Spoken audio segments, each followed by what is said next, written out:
지난 17일 인하대학교가 2021년 대학 기본 역량 진단 평가에서 탈락했습니다.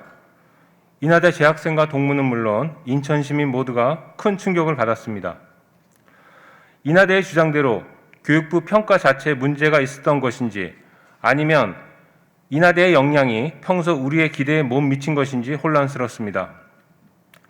인하대는 결과에 불복하여 이의 신청을 했으며 인천시의회를 비롯한 정치권과 시민사회는 교육부의 재심사를 요구하고 있습니다.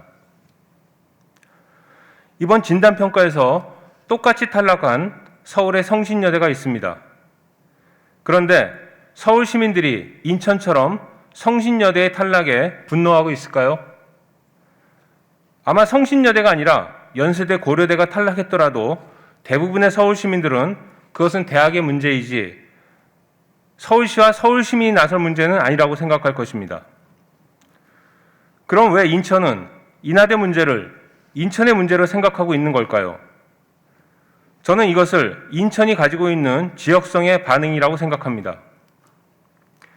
혹자에게 지역성이란 지역적 배타주의라는 부정적인 어휘로 읽힐 수도 있고 또 다른 이에게는 우리 내부를 단결시키는 울타리로 생각합니다. 어디에 방점이 찍히든 간에 우리 인천은 지역성이라는 문제에서 자유로울 수 없다는 게 이번 인하대 사태에서 증명되었습니다. 인하대는 공식적으로 인천시와는 아무런 관계가 없는 기관이지만 인천시를 대표하는 종합대학이라는 사실은 분명합니다.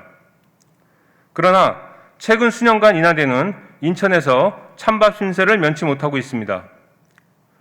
신생대학인 연세대와 외국 대학에게는 천문학적인 지원이 이루어지고 있지만 인천을 대표하는 인하대에게는 학교 지원과 중요 사업에서 계속 밀린다는 볼멘 소리가 끊이지 않았습니다. 송도 경제자유경 내 캠퍼스 지원 사업, 최근 유치된 바이오 공정센터, 청라 의료 복합단지 사업 등 주요 사업에서 인하대의 역할은 주어지지 않았습니다. 공모와 선정이라는 절차적 공정성에 의한 결과이기 때문에 어쩔 수 없다고 하지만 지역성의 문제에 있어서는 과연 이것이 올바른 또는 현실에 맞는 결과인지 의문입니다. 인천이라는 지역성이 엄연한 우리의 현실인데 정작 중요한 사업에 있어서는 지역성을 배제한 결과가 계속 나온다면 그 괴리감이 어떻게 작용할지 모르겠습니다. 저는 굵직한 국책사업과 기관이 인천에 유치되는 것은 환영할 만한 일이지만 막상 그 기관을 세우고 운영할 사람들은 누구일까? 인천 사람들은 얼마나 저 기관에서 주도적으로 일할 수 있을까 생각하면 고개가 갸우뚱해지곤 합니다. 인천의 실속 있는 발전과 인천 시민의 일자리로 연결되지 않는다면 도대체 인천은 왜 이 사업을 유치하려고 하는 걸까 생각할 때가 여러 번 있었습니다. 저는 이번 탈락 사태를 계기로 인천시와 인하대 간에 반드시 새로운 관계 설정을 도모할 필요가 있다고 생각합니다. 그동안 인천의 성장은 인구 증가에 큰 도움을 받았습니다. 서울, 부산, 대구 등의 다른 대도시들이 최근 10년 동안 인구수가 크게 감소한 것과 대비하여 유일하게 큰 폭의 인구 증가가 이루어진 곳이 인천입니다. 그러나 앞으로는 그런 인구 증가는 어려울 것입니다. 새로운 인천의 성장 동력을 찾아야 하는데 저는 가장 중요한 하나가 인천의 행정과 지역 대학 간의 거버넌스 구축이라고 생각합니다. 인천이라는 지방자치를 완성하기 위하여 대학의 협조는 반드시 필요합니다. 그러나 그동안 제가 경험한 대학과의 협력 관계는 대단히 단편적으로 이루어지고 있습니다.